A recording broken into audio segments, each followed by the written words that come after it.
একটি বিষয় নিয়ে কথা বলতে আসছি। আমি কথা বলতে পারতেছি না, অসুস্থ। তারপরেও যদি কিছু না বলি তাহলে আপনারা হয়তো আমাকে সন্দেহ করতে পারেন। তাই আমি আমার কিছু কথা আপনাদের সাথে শেয়ার করার প্রয়োজন মনে করলাম।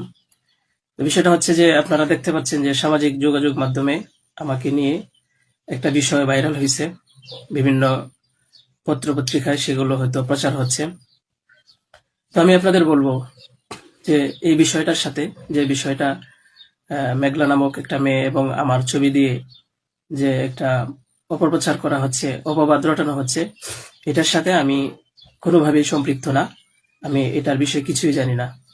আমি যদি বলি তাহলে বলবো যে এই মেয়েটা আমাদের এখানে পড়াশোনা করেছে, গত বছর পড়েছে এবং এর আগের বছরও পড়েছে।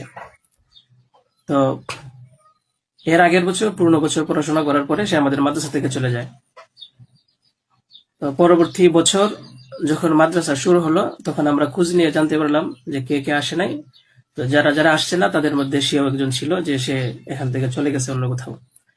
তো খবর নিয়ে জানতে পারলাম সে ঢাকা চলে গেছে, তারা বাবা মার সাথে থাকে। বাবা মা সৎ বাবা, এবং মা অন্য কোথাও আগে বিয়ে বসছিল। তো বর্তমান যে বাবা আছে মেঘলা, তার মেয়ে না, বরং আগের বাবার মেয়ে সে। তো সে যখন ঢাকায় চলে গেল আমরা শুনলাম, তখন আমরা কিছু বলি নাই, ঠিক আছে, ঢাকায় তো পড়াশোনা বেশি হয়, তাহলে পড়ুক। আমরা আমাদের ক্লাস শুরু করে দিলাম। কিছুদিন যাওয়ার পরে দেখলাম আবার এই মেয়েটা আমাদের মাদ্রাসায় আসছে। তো আসার পরে জিজ্ঞাসা করা হলো যে কেন, কি অবস্থা, কোথা থেকে আসছো? সে বললো যে ঢাকায় চলে গেছিলাম, এখন নানা ভাই জোর করে নিয়ে আসছে আমারে। আমি আসতে চাইছিলাম না, আমাকে জোর করে নিয়ে আসছে নানা ভাই। দেশবাসী, আমি আপনাদের সাথে শুধু এই কথাটাই বলতে চাই যে যে মেয়েটা এখানে আসতে চাইছিল না, চাচ্ছিল না, তাকে কেন জোর করে আনা হলো? তাকে জোর করে আনার পিছনে কি কারণ ছিল বা তার কি স্বার্থ ছিল? পরবর্তীতে আমরা এটাও জানতে পারি যে এই মেয়েটা তার এই নানার সাথে রাতের বেলা ঘুমায়। সে নিজেই বলছে।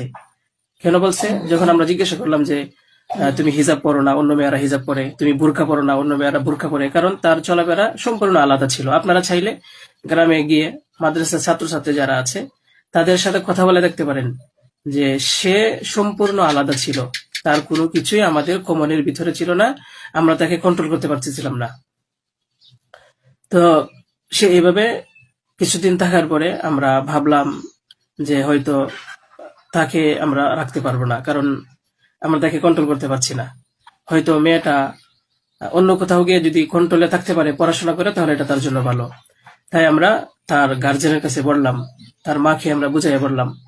আমাদের উদ্দেশ্য এটাই ছিল যে তার মা যেন তাকে বুঝিয়ে বলে যায় যে হুজুরের কথা মেনে চলবা, মাদ্রাসার নিয়ম কানুন মেনে চলবা, এই কথাগুলো উনি বুঝিয়ে যাবেন। কিন্তু উনি কি করছেন যে ওনার মেয়েকে উনি বলছে যে না, আমি এখানে রাখবো না, নিয়ে চলে যাব।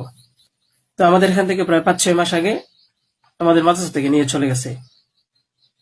হয়তো পরবর্তীতে খবর নিয়ে জানতে পারলাম সিলেটে যেখানে উনি থাকেন সেখানে নিয়ে গেছে। তো নিয়ে যাওয়ার পরে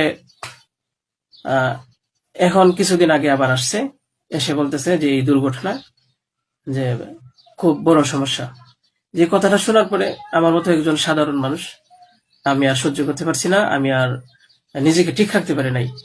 আমি একেবারে অসুস্থ হয়ে পড়ছি। কারণ আপনারা হয়তো জানেন যে অনেকেই, আমার ফ্যামিলি আছে, আমার বাচ্চা আছে, আমার বিবি সাহেব আছে, আমার আত্মীয় স্বজন আছে। আপনারা বলুন তো, আমার নামে যে বিষয়টা প্রচার হচ্ছে, এটা আমার ফ্যামিলির লোকেরা দেখে আমাকে কি বলছে, কি ভাবছে? আপনারা সঠিক তদন্ত করুন। আমি কখনোই দেশের আইনের প্রতি অবাধ্য না, আমি শ্রদ্ধাশীল।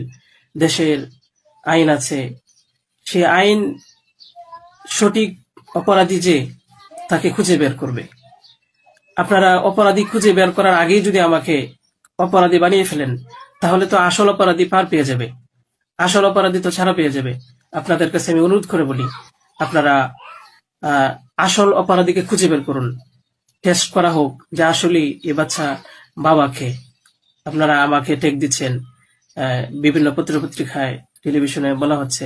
আমি আপনাদের কাছে শুধু এই কথাইগুলোই বলবো যে আল্লাহ তাআলার বিচারের উপরে যদি শ্রদ্ধাশীল থাকেন, এই বিশ্বাস করেন, তাহলে আমাকে নিয়ে আর এরকম কাজ করবেন না। আপনারা সঠিক তদন্ত করে সঠিক অপরাধীকে খুঁজে বের করুন।